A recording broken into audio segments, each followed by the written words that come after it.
Good afternoon.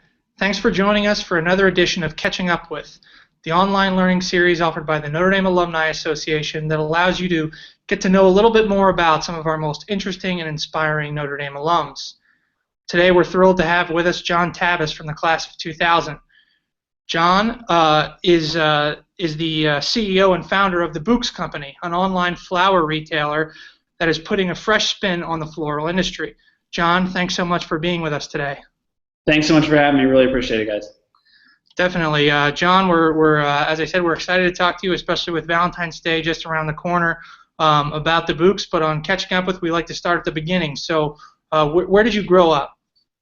I grew up in a small suburb of Pittsburgh, Pennsylvania. So I'm both an Irish and a Steelers fan. And grew up sort of out in the middle of nowhere in the hills in a tiny town called Rural Ridge. It actually wasn't big enough to be a town. It was technically a village because it was less than X hundred people. I think it was probably 400 people or so when I grew up there. And growing up there in Western PA, were you always interested in attending Notre Dame? No, it wasn't really on my radar. So obviously, knew about the football team and stuff like that. But as I was looking at schools, I was kind of more focused on schools that were recruiting me to play soccer, and that tended to be smaller schools, some D3 schools, stuff like that. So I was actually introduced to Notre Dame through my high school girlfriend, who was just a huge fan, and she actually ended up going to St. Mary's across the street. And as I was going through Indiana on my way to Chicago, decided to swing by and take a visit. And it was one of those things that sort of happens, on campus, meeting with one of the soccer coaches in the Jack. It's like minus 20 degrees outside, and I just knew it's where I had to be. Walking around campus, I got the chills that we all get, and I knew that it was a place that I had to go to school, and that was sort of it for me. One quick visit, and I was Irish all the way. That's great. And what did you study when you were a student here? So I was a finance major. I would not recommend my path for choosing finance at all. What I did was I looked at the starting salaries post-school, and I said, oh, hey, look, finance is the highest in the School of Business. That's what I'm going to do. It was not necessarily the smartest way to do it, but it actually served me pretty well. I certainly used that training in my previous careers post-school, and I use it now. But I'm definitely more of sort of a marketing brand guy now. Just didn't realize it at the time, but still really enjoyed my time there. Went through the AIM program, which I absolutely loved. It was at the time taught by John Affleck Graves and Scott Malpass, along with Frank Riley. So it was a pretty cool time to be in AIM. So really loved the curriculum there. Was there a specific experience or a few experiences you had on campus, whether in the classroom or outside of the classroom, that you felt like helped to prepare you to eventually start and lead your own company?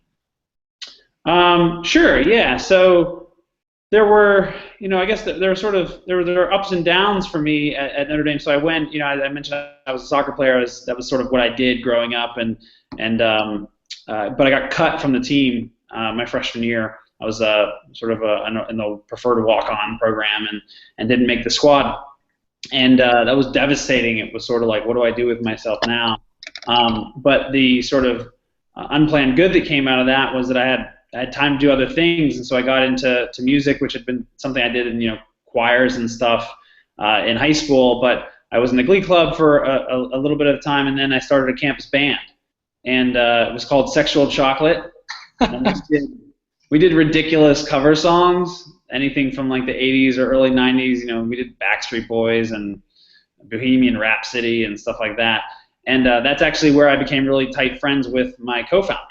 So not sort of from a functional experience perspective, but from a social perspective, that's literally how I met my co-founder, JP Montufar, who played guitar in the band, and we became really good friends through that band. The other thing I would say that sort of prepared me for this was I worked on a class council project where we actually placed a statue on campus. So we raised about $23,000, and we placed a statue. It's over near Bronson Hall now on campus. And that was sort of one of these navigate through a lot of layers of people and make something happen. And as a student, we don't have any particular amount of power in dealing with the administration. So it was, who do I talk to? How do I get people rallied behind this? How do I raise the funds? How do we get the project done? And so that was a really cool experience at a relatively young age, and sort of leading something from start to finish, and sort of having a vision and making it executed. And so that was a really great experience as well. And then, in terms of the classroom, I think the AIM program, applied investment management, was probably the single most developing curriculum that I had in terms of just how you think about business. You go through a lot of courses. It's senior year. You get into applied investment management, and you think you know a lot about business, and then you take that class, and sort of everything changes. Just from the fundamental understanding of how businesses create value. So those are a couple of things that I think best help prepare me for doing this down the line. Although, unlike a lot of entrepreneurs who tend to be in their sort of young years, 20s or whatever, I've been out of school for creeping up on 15 years now. So have a lot of other experiences in between then and now as well. Sure, definitely. Well, it sounds like you were obviously a busy guy when you were at Notre Dame. You mentioned playing in an on-campus band. Do you still play music, or are you involved in the music industry in any way? So I actually had my MBA intern. I got my MBA out here at UCLA. Internship was actually at Universal Music Group. So a little bit of work in music. And while I was in B school, I had another band called Yoko Explosion, and similar thing around sort of absurd cover songs. But haven't really had a chance to do it recently. I think I'd say the closest we get is some karaoke nights where the team goes out and has a couple beers and sings some karaoke. So not a lot of time between the company, and I have a 3-year-old son. So we're kept pretty busy, but hope to at some point get back into it down the line. Nice. Well, you seem very good at choosing band names, that's for sure. You mentioned you got your MBA from UCLA. I know after graduating from UCLA, you went on to work at Disney. What was your role there? Yeah, so Disney was an awesome job. It was sort of a combination of what I did prior to Disney. Immediately post business school, I went to Bain & Company, where I was a strategy consultant for a couple years, and then after that, I worked in advertising. And so I went to Disney in a group called Corporate Brand Management, which is a small piece of the corporate strategy group that sits at corporate headquarters in Burbank, and we report ultimately up to Bob Iger as the CEO. And our job there was essentially to take a look at our portfolio of brands, Disney, ESPN, ABC, Marvel, now Lucasfilms and Star Wars, which I missed out on, which I was very sad to miss out on that one. Look at that portfolio of brands, understand how consumer behavior is changing largely with the advent of new technologies, and then figure out what we do as a result, and making sure that whatever that strategy is on brand and reinforces the brand that we've built. And so it was a pretty cool combination between strategy consulting and sort of advertising and brand management. And so I did that for 6 years, worked on projects for, like I mentioned earlier, ESPN, ABC, did some work for Disney in Asia, both in Korea and China. So really amazing experiences. And I think it's a place that, it's obviously a very different type of sort of belief system than what Notre Dame espouses, but it's a place that has that same sort of spirit to it that Notre Dame does. And so I actually thought it was a wonderful place to work post Notre Dame, because it's a place that is rallied around a cause. Everyone believes in the mission, and everyone really supports it. And so really enjoyed my time there, really loved working there. My only reason for leaving ultimately was that I wanted to run something, and the path to running something at Disney is a 15, 20-year kind of a path, and I'm too impatient for that. But love the company, would work there again in a minute. So you said you wanted to run something. You're obviously doing that now with your own company there, the Bouqs. When did you found the Bouqs, and where did the idea come from? Yeah, so we started the company October of 2012. I actually left Disney to go work at another startup in LA called ShoeDazzle.com, which was a shoe subscription company which had seen like crazy growth. So I worked there for about 8 or 9 months, and while I was there, learned a lot about running a team and starting a company and building a brand and stuff. And while there, my co-founder, Juan Pablo Montufar, also Notre Dame class of 2000, as we mentioned, reached out, and we started talking about his career, and he had actually built his entire career around with a plan to go back to South America where he grew up and work on a flower farm. He's a flower farming guy. It's in his blood. It's what he loves. And so he got his MBA at Notre Dame, so he's a double domer. And after getting that and working in business development for a little while, he went back to South America and was running one of these farms. And as any good MBA and domer should, he looked at the business and said, how can I make it better? And one of the ways that he did that was by building the direct supply chain that we now use. And he had started operating that, and at the time he was sending flowers to florists. And he liked that business a lot, and he reached out to me, and we started talking about how do you make that bigger. I'm the brand and sort of marketing dude. So how do you make people care about it? And I was fascinated by what he was teaching me about this industry. It's a really challenged industry. It's very narrow margin. It's really hard to make it work. The traditional supply chain in flowers is very convoluted and very expensive with a lot of waste, and that ultimately leads to a lot of things that are tough for the farmer. And so he thought this direct supply chain could help the farms by creating higher margin, by getting better payment terms, and by being a little bit more in control of where things go and when. And I loved the economic side of that, and I loved sort of the mission behind it, because it was sort of like, let's try to figure out ways to make these family farms work and to make them much more profitable so that they can serve their communities better. And along at the same time, I hated buying flowers. I had bought flowers, recently for, I don't know, my mother-in-law or something. I don't know why it was me instead of my wife doing the purchasing, but I looked around on all these big sites, ProFlowers, 1-800-Flowers, FTD, and all of them were the same. They all felt like they were not for me. They're sort of cheesy and built from the early 90s. And they all lied to me about the price. I would click on their advertisement that said $19.99, and when I would check out, it would be like $74. And I was like, how is this how it is that every flower company operates in this way? And so when you put together the sort of pain that was in the supply chain that my co-founder saw and the pain that I felt as a consumer, I thought, wow, if we put together a better consumer experience with a better supply chain, we could create a lot of value. So I said to him, let's not do this for your family's farm. Let's do this for 10,000 farms and really sort of change the way this industry works. And he said, deal. We shook hands. We funded the company with $13,000 from myself, JP, my mom, my sister, and 2 of my best friends. I literally passed the hat around, and we launched the company, and then it grew from there. That's great. And so you obviously, as you said, you came at it with these kind of from 2 different sides, with 2 great ideas of how to kind of change the approach that was currently being employed in the industry.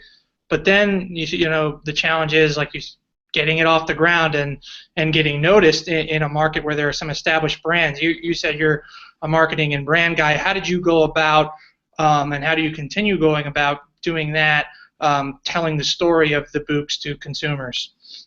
Yeah, so it's really, the story is why we are where we are and why we'll continue to grow. And the way that we thought about positioning the company early on was, how can we be as different from the big guys as possible? Like if they do X, we want to do the exact opposite of that. And so what we said was, all right, well, they have a lot of price points. There's like, they have $19.99 and $29.99 and $24.99 and all this other stuff. Let's just have one. So when we launched, we had one price point. It's $40 flat.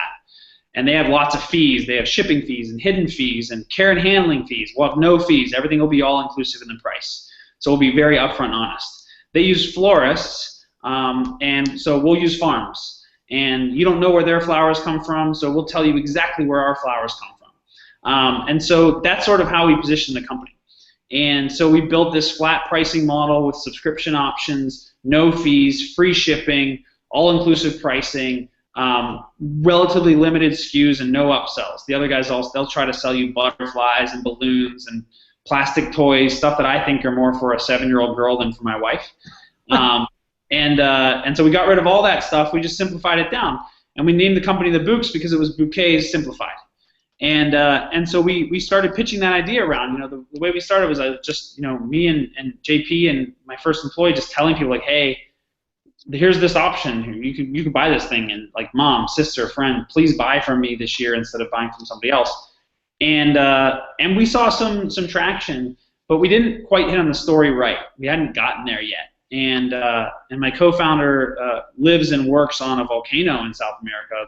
There's actually a string of volcanoes that goes all the way from Colombia through Ecuador, and he works on one of these. And then we started talking about the volcano, and that's when things took off. People love the volcano. And so all the other stuff we stood for was still really important, and it sort of wrapped up into this brand experience that we had created, but we hadn't gotten that hook right yet.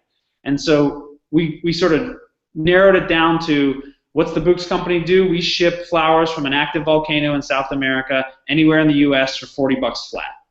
And when we started telling people that, lights flipped on, people leaned in, they started saying, whoa, wait, you got to tell me that again. What's it about this volcano again? Hold up. And how do you ship it from South America for $40 with free shipping? If I ship something from South America, it's $120. And so it started conversations.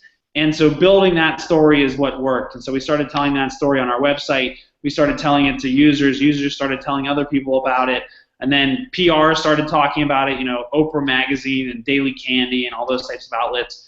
And that's sort of what got us rolling. And it's still the hallmark of the business. And there's a lot of other things that we're working on now and a lot of ways that we do things. But that sort of core tenet of being different, of standing for something unique is really what sets us apart and helps us grow.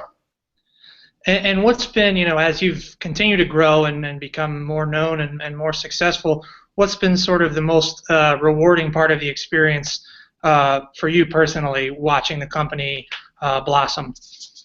Yeah, so obviously it's really cool to raise venture capital. We've raised almost $8 million for the company. It's really cool to see clients loving the product and posting photos about it and talking about it and sharing it. It's really, those things are all awesome and a big piece of it. I think the part that I enjoy the most and what's most rewarding is the opportunity to build a company, literally the day-to-day place that you visit, in the image that I think it should be built. And so that's everything from the space that we're in to our work policies to the company culture, all those types of things. And to build a place where people, when they wake up, go, I can't wait to get to work today. Not everyone gets that, and I think probably most people don't get that. And that to me is probably the most rewarding piece, is to give people, we're a relatively small company still, but to give those folks an awesome job where every day they wake up and they're excited to go to work. I think that's probably the most rewarding piece to me, and has been a really fun part of it. It's also hard because you don't know exactly what everyone wants in a job, but based on our own personal experiences and what we would love to see in a company, we can sort of build it in the way that we like. So I think that's probably been the most rewarding piece. I know you got the opportunity to publicize the Bouqs on Shark Tank with Mark Cuban and the other sharks. What was that experience like? Yeah, Shark Tank was great. So we were put in touch with those folks, and they were looking for sort of more established companies versus some of the mom and pops that they had. They kind of wanted a little bit more of a variety, and so we felt like it was a pretty good fit. I wasn't 100% sold on it to start on the idea, but ultimately came around, and I'm so glad I did it. It was one of the best things that we ever could have done for the company. It was really cool. It's actually a very challenging environment. You walk in there, you don't know anybody, there's no preparation. You literally walk down that hall on the set, and the music's playing, and you walk to your spot, and then there's 5 sharks up there with lights blaring on you, and it's hot, and they just start peppering you with questions. And so the actual experience is tough. What you see on TV is about 7 minutes, and they obviously edit it down. I was in there for almost 2 hours, and it's just a nonstop barrage of questions about your business, and it just keeps going. But it's a really good challenge, and I really enjoyed it. They were all awesome. We didn't end up with a deal. Price-wise, we were challenging for them. I think we were at an $8.6 million valuation, and we were raising $1 million round, and we had about a little bit more than half of that already closed. And the guys coming in after us on the show, I think, asked for $50,000. And so we were just at a very different stage than most companies go through, and I don't think price-wise it worked out. But really loved the experience, had a good time with it, and the part that I was nervous about was sort of how they'd edit us, right? Like how would they make me look? Because they can make you kind of look however they'd like, and but they were fair. I mean, we ended up not getting a deal, and there was definitely some feedback from the Sharks on why we didn't get a deal. But I thought they treated us and myself and the company, really fairly, and really loved the experience. I would do it 1,000,000 times over. That's great. Well, Valentine's Day is just around the corner here, and I need to place an order for flowers for my wife coming up. What do I do, and where do I go, and what do you recommend I order if I want to order some flowers from the Bouqs? Absolutely. So we're just a couple days away, so it's really tight. And I think when some people watch this, it'll be afterwards, but when some, it'll be really close. So I'd say first thing is hurry because we're going to sell out pretty soon. But to order Bouqs, you can just Google the word Bouqs, Bouqs, or go to thebouqs.com. We've actually sold out of a lot of stuff already, but we have some awesome Valentine's roses still available. Again, they're all eco-friendly. They're all farm direct. Right now, we're shipping out of our California farm collective, and that's a $50 flat price. No shipping fees or anything like that. You'll spend $190, $120 in a couple days on a less fresh product, and so it's a pretty great deal. So I would head over to thebouqs.com, take a look really quickly. The real smooth move though is to sign up for one of our subscriptions. So don't just give her flowers today or on Saturday. Give her flowers all year round. We have different types. One is called Just Because, and it's random delivery. It's my favorite part of the business. You literally say, I want to send flowers to her 5 times a year, and we have an algorithm that just spits out orders. If we know the birthday and anniversary and stuff, it'll actually avoid those dates. It'll avoid Mother's Day. It'll avoid Valentine's Day, so it's truly random, and it's all about the surprise factor. We have another one called Regular Blooms, which is a more regular subscription. It's every week, once a month, whatever makes sense. So it's a great gift to do, once a month flowers. And then the last one is called Never Forget, and that's more date specific. So you put in the relationship, you say it's your wife, you put in the birthday, the anniversary, the day your first child was born, whatever days you want to celebrate, and we'll automatically deliver on those days with reminders, of course. And what's awesome is that those are all free shipping, of course, but it's also at a discount. So the more you send, the more you save. You can get it all the way to 25% off, which is $30 out the door, including shipping. And that's a price that no one can touch, and it sort of automates your life a little bit. So people use it for their significant others, they use it for friends and family, and they use it for business relationships. It's a little bit of a life hack that can save you, a little extra time and a little extra effort, and also save you a bunch of money. So I would highly recommend those subscription options for sure. Yeah, sounds great. I'll have to visit the site when we're done here. Well, John, unfortunately, we're running out of time here. Thank you so much for joining us. We really appreciated getting to know your story and learning a little bit more about the Bouqs. Absolutely. Shop Bouqs and go Irish. Go Irish. Thanks again. Thanks for having me. Thanks to all of you who joined us live or watched later on My Notre Dame or on our YouTube page. Remember, for all future episodes of Catching Up With or any of our online learning events, and for all of our past events, you can visit my.nd.edu/online learning. I'm Kevin Brennan with the Notre Dame Alumni Association. Thanks so much for watching.